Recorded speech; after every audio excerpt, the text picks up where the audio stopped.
Hello enemy fans, स्वागत है आपका द एनिमी हुड चैनल पर। आज हम जुजुत्सु काइसेन सीजन 3 एपिसोड 5 के बारे में बात करेंगे। एपिसोड की शुरुआत होती है मासामिची यागा से। मासामिची यागा का हम फ्लैशबैक देखते हैं। याद है वो पांडा, हायर अप्स के पेट में हमेशा दर्द होता है कि यागी ने इस पांडा को बनाया कैसे। असल में पांडा कोई खिलौना नहीं है, बल्कि एक ऐसा कस पपिड है जिसकी आत्मा और एनर्जी उसके अंदर ही खुद पैदा होती है। सीधी बात यह है कि पांडा बिल्कुल हम इंसानों की तरह जिंदा है। हायरअप्स को डर लगता है अगर यागी ने ऐसी पपेट्स की फौज खड़ी कर दी तो उनकी कुर्सी खतरे में आ पड़ जाएगी। यागी ने उन्हें टेक्निक बताने से मना कर दिया था, क्योंकि वो जानता है कि ये घटिया लोग उसका मिसयूज करेंगे। अब कहानी प्रेजेंट में आती है। यागा ने एक जंगल में बहुत सारे पपेट्स बना के छुपा के रखे हैं। वो उन्हें आखिरी बार मिलने जाता है और कहता है अब वो शायद कभी मिलने ना आ पाए। दूसरी तरफ आयरप्स ने पांडा को कैद करके अपने पास रख लिया है ताकि यागा उनके जाल में फंस जाए। पर यहाँ एंट्री होती है कुरुसुबे की। कुरुसुबे पांडा को आज़ाद कर देता है क्योंकि यागा ने उसकी बहन पर एक बहुत बड़ा एहसान किया था।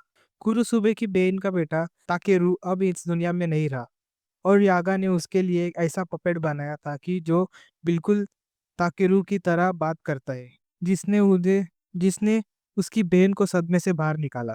अब हम देखते हैं यागा उस जंगल से निकल रहा था, पर यागा पपेट्स को बताता है कि तुम डरो मत, ये जंगल टेंगेंस के बाउंड्री में आता है तो उन पपेट्स को कुछ नहीं होने वाला। अब सीन शिफ्ट होता है। यागा अब अपने बेटे पांडा से मिलने जा रहा होता है तो रास्ते में उसे घेर लिया जाता है। हायरअप्स ने उसे मौत की सजा सुनाई है। तभी वहां आता है गिटार वाला बुड्ढा गाको गांजी। दोनों के बीच में लड़ाई होती है और यागा बुरी तरीके से जख्मी हो जाता है। मरते वक्त याका ने वो सीक्रेट उगल दिया जो उसने सालों से छुपा के रखा था, कि 3 सोल्स को एक कोर में डालने पर ही एक ऑटोमेटिक पपेट बनता है। गाको गांजी पूछता है कि अब क्यों बता रहे हो, तो यागा कहता है कि ये कर्स एक श्राप है जो मैं तुम्हें दे रहा हूँ। वही पांडा भी पहुंच जाता है, पर तब तक यागा दम तोड़ चुका होता है। पांडा रोता है और कहता है भले ही मैं पपेट हूँ, पर पांडा भी रो सकता है। अब सीन शिफ्ट होता है इटोडोरियल मेगुमी के ऊपर। मास्टर टेंगेन ने उन्हें बताया था कि हकारी ने एक अंडरग्राउंड फाइट क्लब खोला है। ये लोग बेस बदल के वहां पहुंचते हैं। मेगुमी बताता है कि हकारी एक नंबर का कमीना है, पर यूटा के हिसाब से वो बहुत ज्यादा स्ट्रांग है। एंट्रेंस पर उन्हें बॉडीगार्ड रोकते हैं और डराने की कोशिश करते हैं, पर मेगुमी एक इंच भी नहीं हिलता। गार्ड कहते हैं पहला रूल ये है कि इस फाइट क्लब के बारे में किसी को बताना नहीं है। जिस फाइटर ने मुझे फाइट क्लब के बारे में बताया था उसे तो मैंने मार चुका हूँ और अब मैं खुद उसकी जगह लड़ने वाला हूँ। तभी उन बॉडीगार्ड को बॉस हकारी का फोन आता है। हकारी ने सीसीटीवी में उन्हें देख लिया है। हकारी कहता है कि उन्हें अंदर आने दो, पर फाइट यूजी इटाडोरी करेगा। बॉडीगार्ड से मिलने के बाद यूजी और मेगुमी अकेले में स्ट्रेटेजी बनाते हैं। मेगुमी को समझ आ जाता है कि हकारी ने सीसीटीवी में से देख के यूजी को सिलेक्ट किया है। मेगुमी यूजी को समझाता है कि तेरा काम सिर्फ अंदर सबको इम्प्रेस करना है ताकि तू हकारी तक पहुंच सके, मैं बाहर से रास्ता निकाल लूंगा। मेगुमी कहता है कि अगर वो पकड़ा गया तो उन्हें सारे गार्ड्स को पीटना होगा और हकारी तक पहुंचना होगा, पर उन्हें हकारी की मदद चाहिए, इसलिए वो कोशिश करेंगे कि हकारी को गुस्सा ना दिलाए। यूजी तैयार हो जाता है और वो फाइट के लिए अंदर निकल जाता है। यूजी जैसे ही अंदर जाता है उसे बॉडीगार्ड मिलता है और बॉडीगार्ड उसे 2 रूल बताता है। फाइटर्स बीच में रिंग छोड़ के भाग नहीं सकती। कर्स टेक्निक यूज करना मना है क्योंकि वो नॉर्मल फाइटर्स और नॉर्मल ऑडियंस है। फिर हम देखते हैं यूजी रिंग की तरफ बढ़ता है और हम देखते हैं उसका ओपोनेंट पांडा होता है। दोनों एक्टिंग करते हैं अजनबी बनने का। यूजी नकली पंचेस मारता है और पांडा ओवर एक्टिंग करके गिर जाता है। इधर हम पहली बार देखते हैं हाकारी केंजी और किरारा होशिको, जो सीसीटीवी वाले कमरे में बैठकर मैच मॉनिटर कर रहे हैं। किरारा भी जुजुत्सु हाई स्कूल की 3rd ईयर सस्पेंडेड स्टूडेंट हो चुकी है। हाकारी बताता है कि आजकल मैच बहुत बोरिंग हो गया है क्योंकि पांडा को हरा पाना मुश्किल है। जब वो यूजी को रिंग में देखता है और वो पांडा को दूर फेंक देता है तो हाकारी का फीवर जुनून जग जाता है। वो तुरंत अपने बॉडीगार्ड को कॉल लगाता है और बोलता है कि यूजी को मेरे ऑफिस में मिलने बुलाओ। मेगुमी उस बॉडीगार्ड के परछाई में छुपा हुआ था और वो सारी बातें सुन लेता है। फिर मेगुमी पांडा से मिलता है।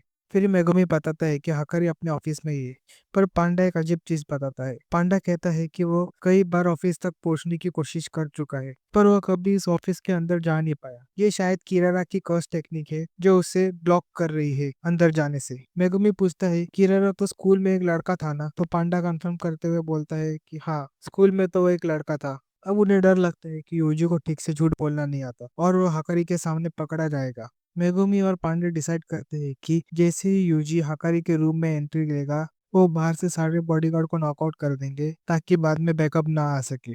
लेकिन दिक्कत यहाँ किरारा की टेक्निक है। किरारा की टेक्निक को कैसे पार किया जाए वही हम देखते हैं। यूजी एक के बाद एक मैच जीतता हुआ जाता है। आखिर में किरारा उसे हकारी के ऑफिस तक लेके जाती है। अंदर जाते ही हकारी यूजी से एक अजीब सवाल पूछता है, क्या तुम्हें दिन में सिर्फ 1 घंटा काम करके महीने के 10,000 येन कमाना चाहते हो? यूजी बोलता है कैसे? हकारी कहता है कि उसके लिए तुम्हें एक 20,000 येन का कोर्स खरीदना होगा। यूजी तुरंत बोलता है कि ये तो एक स्कैम है। हकारी खुश हो जाता है और अपने फिलोसॉफी समझाता है कि दुनिया में हर एक चीज गैम्बलिंग है। वो यूजी को अपना पार्टनर बनाना चाहता है ताकि कर्ज के बदलते हुए वक्त में वो अपना बिजनेस बड़ा कर सके। तभी हकारी को एक कॉल आता है। वो यूजी से पूछता है, कुछ ठंडा पियोगे? बस ध्यान रखना गोजो साटोरो दारू नहीं पीता। यूजी बिना सोचे सच बोल पड़ता है, ये गोजो साटोरो कौन है? मैं इसका नाम कभी नहीं सुनता। यहाँ यूजी का झूठ पकड़ जाता है। हकारी चिल्लाता है और बताता है कि पूरे जुजुत्सु वर्ल्ड में ऐसा कोई नहीं है जो गोजो को ना जानता हो। जब हकारी का फोन बज रहा था उसे किरारा कॉल कर रही थी। हकारी समझ जाता है कि यूजी को जुजुत्सु से भेजा गया है। उसका मूड खराब हो जाता है और वो यूजी पर क्लास से हमला करता है और कहता है कि मैं अब ठंडा हो गया हूँ। और हम वही एक स्मॉल फाइट सीन देखते हैं और तभी एपिसोड का एंड हो जाता है। तो दोस्तों ये था जुजुत्सु काइसन सीजन 3 का एपिसोड 5 का full Hindi explanation break down. आपको ये वीडियो कैसा लगा कमेंट में जरूर बताना। अगर आपको यह एक्सप्लेनेशन पसंद आया तो वीडियो को लाइक करना, चैनल को सब्सक्राइब करना और द एनिमे हुड चैनल को सपोर्ट करना। तो आपका सपोर्ट ही मुझे ऐसे वीडियोस बनाने की एनर्जी देता है। तो बने रहिए मेरे साथ द एनिमे हुड चैनल पर। मिलते हैं अगले वीडियो में, तब तक के लिए थैंक यू।